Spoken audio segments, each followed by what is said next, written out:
Hello everyone, कैसे हैं आप सब। आई होप आप सभी अच्छे होंगे। तो जैसा कि आप सभी जानते हैं, हमने इस यूट्यूब चैनल पर एमएससी सेकंड सेमेस्टर मैथमेटिक्स जो एनईपी के अंडर में हमारा कोर्स चल रहा है, उसकी हमने बुक स्टार्ट करी है एडवांस्ड ऑपरेशंस रिसर्च, जिसमें हम अब यूनिट 4 कर रहे थे जो है गेम थ्योरी। इसके ऊपर हमने बहुत सारे टॉपिक्स कवर कर लिए थे। पहले हमने कुछ इंपॉर्टेंट डेफिनेशंस कवर की थी, सैडल पॉइंट फाइंड करना सीखा था। उसके बाद हमने डोमिनेंस प्रॉपर्टी सीखी थी, क्या क्या डोमिनेंस के रूल्स होते हैं, और उसके बाद हमने एक सब गेम से कैसे अपनी मैट्रिक्स को सॉल्व करते हैं वो सीखा था।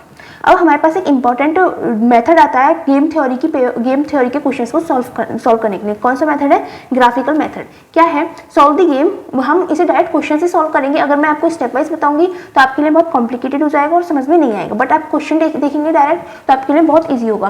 तो इसमें क्वेश्चन क्या दे रखा है? Solve the game whose pair of matrix is given below. हमें एक पेयर ऑफ मैट्रिक्स दे रखी है। ये ए प्लेयर के लिए स्ट्रेटेजीज है फर्स्ट एंड सेकंड, ये बी प्लेयर के लिए स्ट्रेटेजीज है first, second, third and fourth, और हमें सॉल्व करना है ग्राफिकल मेथड से। हमें दे दिया है ग्राफिकल मेथड से सॉल्व करना है, तो हम डायरेक्ट ग्राफिकल मेथड से ही कर देते हैं। अदरवाइज हमारे पास और भी प्रॉपर्टीज होती है। क्या? सबसे पहले हमारे पास अगर गेम दे रखा हो तो हम सबसे पहले सैडल पॉइंट फाइंड करते हैं। अगर सैडल पॉइंट निकल जाता है तो वो हमारा गेम का सॉल्यूशन होता है। अगर सैडल पॉइंट नहीं निकलता है तो हम डोमिनेंस रूल से अपने जो गेम की मैट्रिक्स है उसे 2x2 मैट्रिक्स में शॉर्ट करते हैं, मतलब छोटी कर लेते हैं। 2x2 मैट्रिक्स से अपनी जो और स्ट्रेटेजीज है उन्हें इग्नोर करते हुए, किसके अकॉर्डिंग? डोमिनेंस रूल्स के अकॉर्डिंग। 3 डोमिनेंस रूल है, उन्हें रिमेंबर रखिएगा, ठीक है। अब हम डायरेक्ट ग्राफिकल मेथड पर आते हैं। यहाँ पे हमारे कई सारे जो डोमिनेंस रूल है वो भी अप्लाई हो रहा है, और हो सकता है शायद सैडल पॉइंट भी अप्लाई हो जाए, बट यहाँ पे हमें ऑलरेडी दे दिया है ग्राफिकल मेथड से सॉल्व करना है, तो हम डायरेक्ट ग्राफिकल मेथड पे आगे बढ़ते हैं, ठीक है। तो हम क्या मानेंगे? सबसे पहले हमारे पास एक इंपॉर्टेंट चीज आप माइंड में रखिएगा, जब भी हमारे पास ग्राफिकल मेथड से क्वेश्चन सॉल्व करने को आए तो हम हमेशा 2x m वाली मैट्रिक्स ही सॉल्व कर सकते हैं। 2x m मैट्रिक्स ही सॉल्व कर सकते हैं, मतलब हमारे पास रोज हमेशा 2 ही होनी चाहिए, तभी हम इस ग्राफिकल मेथड को अप्लाई कर सकते हैं। अगर 3 रोज हो जाती है तो हम इस ग्राफिकल मेथड को अप्लाई नहीं कर सकते, हमें उसे रेड्यूस करना पड़ेगा 2 रोज में, ठीक है। कॉलम्स कितने भी हो हम अप्लाई कर सकते हैं। 2x m भी काम कर जाएगा और m×2 भी, मतलब चाहे रोज हमारे पास 2 हो या फिर कॉलम्स हमारे पास 2 हो, हम उसमें ग्राफिकल मेथड अप्लाई कर सकते हैं। लेकिन अगर दोनों ही चीज रो भी और कॉलम भी 2 से ज्यादा हो जाएंगे तो हम ग्राफिकल मेथड अप्लाई नहीं कर सकते, ठीक है। तब हम अपने प्रोसेस पर चलते हैं। तो हम क्या करेंगे? जो भी हमारे पास 2 दे रखे हैं, जैसे हमने यहाँ पर रोज लिए हैं 2, तो हम क्या लिखेंगे? Let x1 and x2 be the probabilities of player A of using its pure strategies. Then हम क्या मान लेंगे? ए के लिए 2 स्ट्रेटेजीज है फर्स्ट एंड सेकंड, तो ए के लिए फर्स्ट स्ट्रेटेजी चूज करने की प्रोबेबिलिटी x1 है और सेकंड स्ट्रेटेजी चूज करने के लिए प्रोबेबिलिटी x2 है, ठीक है। हमने x1 और x2 प्रोबेबिलिटीज मान ली है अपनी दोनों स्ट्रेटेजीज के लिए। तो हम क्या जानते हैं? जब हमारे पास टोटली 2 स्ट्रेटेजीज हैं तो दोनों स्ट्रेटेजीज का जो प्रोबेबिलिटी है उनका सम 1 होगा, क्योंकि हमेशा सब प्रोबेबिलिटीज को ऐड करते हैं तो हमारे पास सम 1 आता है। तो हम x1 plus x2 equal to 1 होगा, यहाँ पे हमारा x1 भी ग्रेटर देन या फिर इक्वल टू 0 होगा और x2 भी ग्रेटर देन इक्वल टू 0 होगा, ठीक है। ये हमारे पास कंडीशंस होती हैं। अगर आप साइड में ये जो इनइक्वलिटीज लिखी हुई है कि x1 is greater than equal to 0 and x2 is greater than equal to 0, अगर ये आप एग्जाम में लिखकर आते हैं तो एग्जामिनर पर अच्छा इंप्रेशन पड़ता है और उसे लगता है कि हाँ स्टूडेंट्स पढ़ता है, ठीक है। तो अब ये इनइक्वलिटीज लिख ली है। उसके बाद हम क्या लिखेंगे? हमने देखा है x1 plus x2 equal to 1 है, तो हम क्या लिख सकते हैं कि x2 equal to 1 minus x1 होगा, ठीक है। हमारे पास यहाँ तक हो गया है। अब हम क्या लिखेंगे? हम अपनी एक टेबुलर फॉर्म निकालेंगे। क्या लिखेंगे? The expected payoff to player A for different pure studies used by player B be tabulated as follows, ठीक है। मतलब हम पे ऑफ निकालेंगे, expected payoff for player B. Player B के लिए सारी स्ट्रेटेजीज है, हमने सारी स्ट्रेटेजीज लिख ली है, और उसका एक्सपेक्टेड पे ऑफ निकालेंगे किसके लिए? ए के लिए, ठीक है। वो किस तरह से निकलेगा? जब हम ए के लिए निकालेंगे तो हम सारी स्ट्रेटेजी को पहले x1 या x2 की फॉर्म में लिख सकते हैं, ठीक है। हम जब पहली स्ट्रेटेजी लेंगे तो हम क्या लिख सकते हैं? पहली स्ट्रेटेजीज के लिए प्लेयर बी के लिए x1 प्लस 2x2 लिख सकते हैं। इसमें तो कोई प्रॉब्लम है नहीं, क्योंकि जब प्लेयर बी अपनी फर्स्ट स्ट्रेटेजी चलेगा तो ए की स्ट्रेटेजी या तो x1 होगी या फिर 2x2 होगी, यही तो होगी। तो हमने ये लिख दिया प्लेयर बी के लिए जब फर्स्ट स्ट्रेटेजी चली तो उसका पे ऑफ हमारे पास ये आएगा x1 प्लस 2x2। अब हमारे पास कन्वर्जन है कि x2 equal to 1 minus x1 है, तो हम सारी वैल्यूज को x1 में ही कन्वर्ट कर लेंगे। जिससे हम क्या लिख सकते हैं? x1 प्लस 2 1 माइनस x1, ठीक है। हमने यहाँ पे x2 की वैल्यू पुट कर दिया 1 माइनस x1। इसे सॉल्व कर लेंगे, हमारे पास क्या वैल्यू आ जाएगी? x1 प्लस 2 माइनस 2x1, हमारे पास वैल्यू आ गई 2 माइनस x1, ठीक है। इस तरह से हमें तीनों स्ट्रेटेजीज के लिए भी अपनी वैल्यूज फाइंड करनी है। कैसे कर लेंगे? यहाँ पे देखो, सेकंड स्ट्रेटेजीज के लिए क्या हो जाएगी? 3x1 प्लस 5x2, ठीक है। उसके लिए हम कैलकुलेट कर लेंगे बिल्कुल सेम प्रोसेस से। फिर नेक्स्ट के लिए क्या हो जाएगी? 3x1 प्लस 4x2, इसके लिए भी सॉल्व कर लेंगे आगे। फिर हो जाएगी फोर्थ के लिए 7x1 माइनस 6x2, ठीक है। हम इसके लिए सारे सॉल्व करके लिख लेते हैं वैल्यूज। तो स्टूडेंट्स यहाँ पे हमने सबके लिए पे ऑफ लिख लिया है। ठीक है, अब हम क्या करेंगे, अब हम अपना ग्राफ ड्रॉ करेंगे।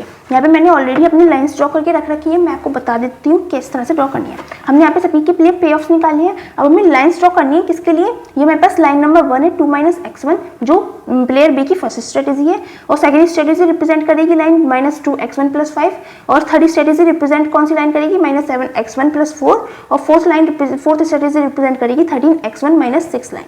ठीक है, अब इन लाइन्स को ड्रॉ कैसे करना है हमें अपने ग्राफ पर। देखो, सबसे पहले हमें 2 पैरेलल लाइन्स ड्रॉ करनी है। ठीक है, हमारे पास 2 स्ट्रेटेजी से एक के लिए फर्स्ट स्ट्रेटेजी और सेकंड स्ट्रेटेजी, तो हमने 2 लाइंस ड्रॉ करी है, जिसमें फर्स्ट स्ट्रेटेजी को फर्स्ट लाइन को नाम लिख दिया फर्स्ट एंड सेकंड लाइन को सेकंड। ये ध्यान रखना कि जो राइट हैंड साइड वाली लाइन है वो हमेशा फर्स्ट होगी, और जो लेफ्ट हैंड वाली साइड है वो हमेशा सेकंड होगी। ठीक है, जीरो वाली जो लाइन है उसे हम x1 नाम लेके चलेंगे, क्योंकि हमने जितने भी पे ऑफ्स निकाले हैं वो सिर्फ x1 की फॉर्म में निकाले हैं। ठीक है, आई होप आपको इतना तो समझ में आ गया होगा। उसके बाद हमने यहाँ पे अपनी मार्किंग कर दी है same number of same difference पर। ठीक है, अपनी मार्किंग जैसे नॉर्मली करते हैं 1 2 3 4, और ऐसे नेगेटिव में सिमिलर दोनों इसको एलिप्स पर हमने अपनी मार्किंग कर दी। ठीक है, अब हम यहाँ पे अपनी लाइंस ड्रॉ करेंगे। अब लाइंस कैसे ड्रॉ करनी है, इसके लिए एक इंपॉर्टेंट पॉइंट है, क्या हमें लाइंस तो ये ड्रॉ करनी है, बट ये हम ड्रॉ करने के लिए हमें बहुत कॉम्प्लिकेटेड हो जाएगा, क्योंकि हमें यहाँ पे x1 की वैल्यू नहीं पता है। तो हम क्या करेंगे, हम यहाँ पर 1 और 2 के लिए लाइन ड्रॉ करेंगे, 3 और 5 के लिए, क्योंकि हमने इन वैल्यू से तो हमने ये वैल्यू फाइंड आउट करी है, तो हम इन वैल्यूज का यूज करके यहाँ पे लाइन्स ड्रॉ करेंगे। लेकिन लाइन पर जो नेमिंग होगी वो इन लाइन्स की होगी।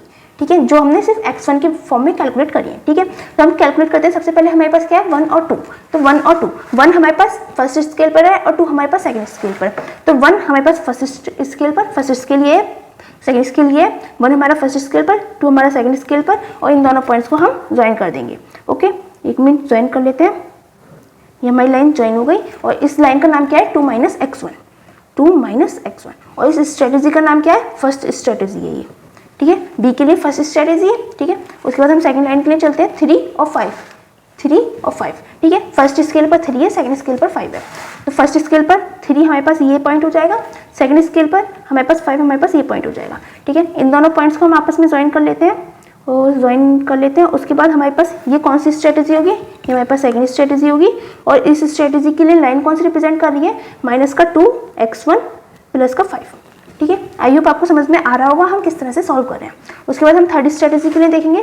थर्ड स्ट्रेटेजी -3 और 4 है, मतलब फर्स्ट स्केल पर -3। अब नेगेटिव में चला गया तो हमें नेगेटिव में लाइन उस अकॉर्डिंग ही ड्रॉ करना है जितने भी हमारे पास पॉइंट है। ठीक है, और जितनी हम पॉइंट्स इधर वाली लाइन पर बनाएंगे उतने ही पॉइंट्स इधर वाली लाइन पर होंगे, इस बात का भी ध्यान रखना। ठीक है, तो हमारे पास फर्स्ट पॉइंट है -3 और सेकंड पॉइंट है हमारे पास 4। ठीक है, अब इन दोनों पॉइंट्स को हम ज्वाइन कर देंगे, इन दोनों पॉइंट्स को ज्वाइन करेंगे। थोड़ा सा ग्राफ अच्छा नहीं लगेगा, इतनी कटिंग सी हो जाएगी ग्राफ्स में, बट ग्राफ्स तो ऐसे ही बनते हैं, तो आप टेंशन मत लीजिएगा। इस लाइन का नाम क्या है हमारे पास, -7x1 + 4। ठीक है, यहाँ पे नेमिंग कर देते हैं -7x1 + 4, और ये हमारी थर्ड स्ट्रेटेजी है बी के लिए। ठीक है, ये हमारे पास नेमिंग हो गई। अब हम फोर्थ देखते हैं। फोर्थ में क्या है, 7 और -6। 7 और -6 के लिए इस अपनी लाइन्स ड्रॉ करते हैं। 7 हमारे पास फर्स्ट स्केल पर यहाँ पे जाएगा, और -6 हमारे पास यहाँ पे जाएगा, बिल्कुल अपोजिट एंड्स हो गए हैं। ठीक है, अब इन पॉइंट्स को हम ज्वाइन कर देते हैं, इन पॉइंट्स को हम ज्वाइन कर देते हैं। अब स्ट्रेस देखिए, हमने जो यहाँ पे लिखा है ये हमारे इस लाइन से कट गया है, तो आप क्या कर सकते हैं, ये जो लाइन हो रही है इसे आप एंड तक एक्सटेंड करिए आगे तक, और यहाँ पे हमारे पास ऐसे एरो लगाकर लिख सकते हैं। फॉर एग्जांपल मैं इस वाली लाइन पर लिख देती हूँ। ये हमारी लाइन कौन सी है, ये हमारी लाइन है ये 13x1 - 6, और कौन सी स्ट्रेटेजी है, ये हमारी फोर्थ स्ट्रेटेजी है। ठीक है, हम इस तरह से एरो लगाकर लिख सकते हैं, तो जिससे हमारे ये जो वो है, ये जो लाइंस है, ये हमारे जो लिखे हुए जो टर्म्स है उन्हें कट ना करें। ठीक है, आई होप आपको आ गया होगा समझ में। अब हम क्या करेंगे, अब हम इसमें सबसे नीचे वाली जो बाउंड्री है उसे बोल्ड कर लेंगे, सबसे नीचे जहाँ पे भी इंटरसेक्शन मिल जाए, बिल्कुल सबसे नीचे वाली। ठीक है, ये हमारे पास कहाँ तक जा रही है, जहाँ पर इंटरसेक्शन मिल जाए। देखो इंटरसेक्शन हमारे पास यहाँ पे हो गया। ठीक है, तो यहाँ तक की हमारी बोल्ड हो जाएगी दोनों साइड। ठीक है, हमारे पास बोल्ड हो गई। इसका मतलब क्या है कि हमारी जो ये कौन सी स्ट्रेटेजी है, हमारे पास ये स्ट्रेटेजी 4 है, और ये स्ट्रेटेजी कौन सी है, हमारे पास थर्ड स्ट्रेटेजी है। मतलब हमारे लिए ए का जो मिनिमम पे ऑफ होगा वो हमारे पास थर्ड और फोर्थ से आएगा। बी के लिए जो मिनिमम पे ऑफ होगा, बी के लिए जो मिनिमम पे ऑफ होगा वो थर्ड और फोर्थ स्ट्रेटेजी आएगा। लेकिन बी के लिए तो मिनिमम होगा, अब हमें ए के लिए भी तो मैक्सिमम चाहिए। अब ए के लिए मैक्सिमम कौन सा होगा, इसका अपर वाला पॉइंट, ये पॉइंट। ठीक है, अब इस पॉइंट की वैल्यू फाइंड करनी है। ये पॉइंट की वैल्यू फाइंड करते ही हमारा जो क्वेश्चन है वो सॉर्ट आउट हो जाएगा।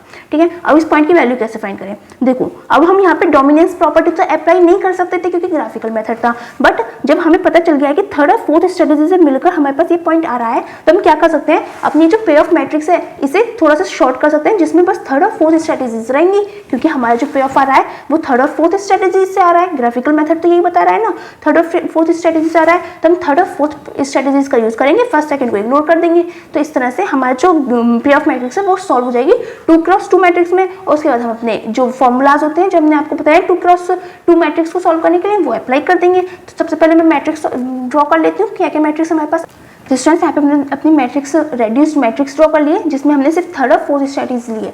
हमारे पास जो मैक्सिमम पे ऑफ आ रहा था एक लिए वो थर्ड और फोर्थ स्ट्रेटेजी से आ रहा था, हमने सिर्फ वो दोनों स्ट्रेटेजी लिए अपनी मैट्रिक्स में, और ये दोनों जो स्ट्रेटेजी हैं उन्हें हमने रिमूव कर दिया है। ठीक है, अब हम इसे कैलकुलेट करते हैं। अब x1 क्या है, हमारी x1 प्रोबेबिलिटी है कि a हमारी फर्स्ट स्ट्रेटेजी चलेगा। वो हम कैसे कैलकुलेट करते हैं, आई होप आपको फॉर्मूला याद होगा। देखो x है तो -6 की 4 में मल्टीप्लाई करेंगे, सॉरी सब्ट्रैक्ट करेंगे, -6 -4 अपॉन, अब अपॉन में क्या करेंगे, इन दोनों वैल्यूज को ऐड करेंगे, -6 और -3 को ऐड करेंगे तो हमारे पास -9 आ जाएगा, फिर सब्ट्रैक्ट करेंगे इन दोनों को ऐड करके, 4 और 7 11। ठीक है, तो इस तरह से हम इसे सॉल्व करेंगे, -10 अपॉन -19 हमारे पास वैल्यू आ जाती है 10 अपॉन 19। ठीक है, सिमिलरली हम अब x2 सॉल्व करेंगे। x2 का फॉर्मूला क्या है, 1 - x1, तो 1 - 10 अपॉन 19 हो गया, ये हमारे पास वैल्यू आ जाएगी 9 अपॉन 19। ठीक है, आपको फॉर्मूलेस मैंने पहले की वीडियोस में लिखवा रखे हैं, बार बार मैं लिखवाऊंगी तो वीडियो ही लॉन्ग होगी, आपका कोई फायदा नहीं होगा। आप पीछे की वीडियोस अगेन देख सकते हैं तो आपको रिमेंबर हो जाएंगे क्या क्या फॉर्मूलेज हैं, और बाकी मैं आपको बता रही हूँ प्रोसेसर कैसे याद रखना है अपने फॉर्मूलेज को। ठीक है, अब हम y1 निकालेंगे। y1 क्या है कि हमारा जो प्लेयर b है, यहाँ पे ये प्लेयर b है, प्लेयर b अपनी फर्स्ट स्ट्रेटेजी दैट इज यहाँ पे थर्ड स्ट्रेटेजी है, उसे चूज करने की उसकी प्रोबेबिलिटी क्या है। तो हम कैसे सॉल्व करते हैं, -6 माइनस, अब हम y ले रहे हैं तो ऊपर वाली साइड लेके चलेंगे, -6 में से -7 कर देंगे। ठीक है, -6 में से सब्ट्रैक्ट कर देंगे 7 को, और नीचे की वैल्यूज हमारे पास सेम रहेंगी, -9 -11। ठीक है, ये हमारे पास कितनी वैल्यू आ जाएगी, -13 अपॉन -19, माइनस से माइनस कैंसिल आउट हो जाएगा, ये हमारे पास 13 अपॉन 19 आ गई। ठीक है, सिमिलरली हम सॉल्व करेंगे y2 के लिए। y2 के लिए क्या आएगा, 1 - y2 1 - y1, तो ये हो जाएगा 1 - 13 अपॉन 19, इसके लिए वैल्यू आ जाएगी हमारे पास 6 अपॉन 19। ठीक है, हमारे पास अब x1 आ गया, x2 आ गया, y1 आ गया, y2 आ गया। ठीक है, अब हमारे पास क्या रह गया है, value of the game. Value of the game, value कैसे निकालते हैं हम क्या करते हैं, इन दोनों की आपस में मल्टीप्लाई करते हैं, 6 3 जा 18, माइनस माइनस प्लस हो जाएगा, फिर सब्ट्रैक्ट करेंगे इन दोनों की मल्टीप्लाई से, 7 4 जा 28। ठीक है, और नीचे की वैल्यूज हमारे पास बिल्कुल सेम रहती हैं, ऐसी जैसी हमने ऊपर कैलकुलेट करी है। ठीक है, अब यहाँ पे हम सब्ट्रैक्ट करेंगे तो माइनस का 10 हो जाएगा, ये हमारे पास माइनस का 19, माइनस से माइनस कैंसिल आउट, 10 अपॉन 19 हमारे पास वैल्यू ऑफ द गेम आ गई। अब हम क्या लिखेंगे, optimal strategy for A equals to, A के लिए हमारे पास ऑप्टिमल स्ट्रेटेजी क्या आएगी, देखो ए के लिए हमारे पास फर्स्ट और सेकंड सिर्फ 2 स्ट्रेटेजीज थी, तो हमारे पास 2 ही पेयर बनेंगे। फर्स्ट स्ट्रेटेजी की प्रोबेबिलिटी क्या है, 10 अपॉन 19, और सेकंड स्ट्रेटेजी की प्रोबेबिलिटी है 9 अपॉन 19।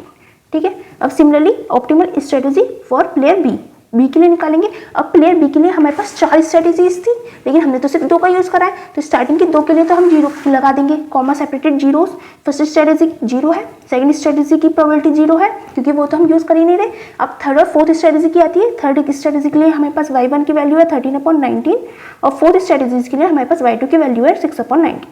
इस तरह से हमारे जो क्वेश्चन है ये सॉल्व होता है। आई होप आपको समझ में आ गया होगा हमने इस क्वेश्चन को किस तरह से सॉल्व किया है। अगर आपको कोई भी डाउट रहता है तो आप हमसे कमेंट सेक्शन में पूछ सकते हो, और अगर आपको हमारी वीडियोस अच्छी लग रही है तो प्लीज़ हमारी वीडियोस को लाइक कीजिए। हमें आपकी इस लाइक की और आपके शेयर की बहुत ज़्यादा ज़रूरत है, तभी हमारी वीडियो आगे तक कंटिन्यू रह पाएंगी। Thanks for watching.